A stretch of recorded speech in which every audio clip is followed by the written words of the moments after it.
بسم الله الرحمن الرحيم. السلام عليكم ورحمة الله وبركاته. مقاعيق ورشيد إبراهيم حسين كان مدا dhalinyarada ku nool gobolka saaxil gaar ahaan magaalada Berbera. Insha Allah ta'ala halkan wuxuu ku soo gudbin doonaa tixgabayo oo kooban oo aan ugu mahadnaqayno maayarka magaalada Berbera, Maayar Cabdishakuur Maxamuud Xasan Ciidin.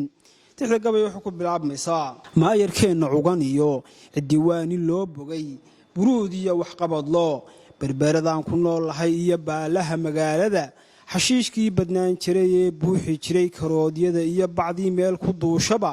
wuxuu keenay baabuur barqad iyo harkaba guro oo bilic loogu magac daray bartamaha magaalada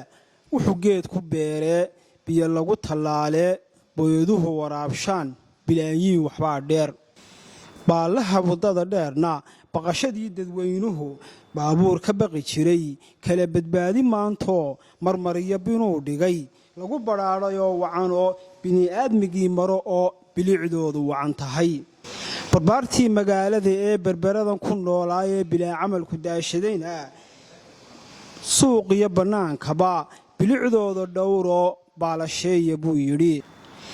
laamiyadan buyuurka ah ee Berberaba ku wadayaal burbur meel la kuma laha bus iyo boornas kaba dhaaf hadii la isku baanana bilad buu ku heli laa bulshadaana wada qiray badarkani ku wada nool inuu baarqabkii yahay beledkani barwaaqiyay ee baraajiyay Paris iyo Buenos Aires bulsho yahay dhamaanteen balanteenu waxay tahay boqolaal mar oo kale maayarkeena bilan baynu codka ugu burqinaynaa bulshoy dooranaynaa aan barwaaqo gaadhnee tixdintaas ay ku kooban tahay. Assalaamu calaykum waraxmatullaahi wabarakaatuh.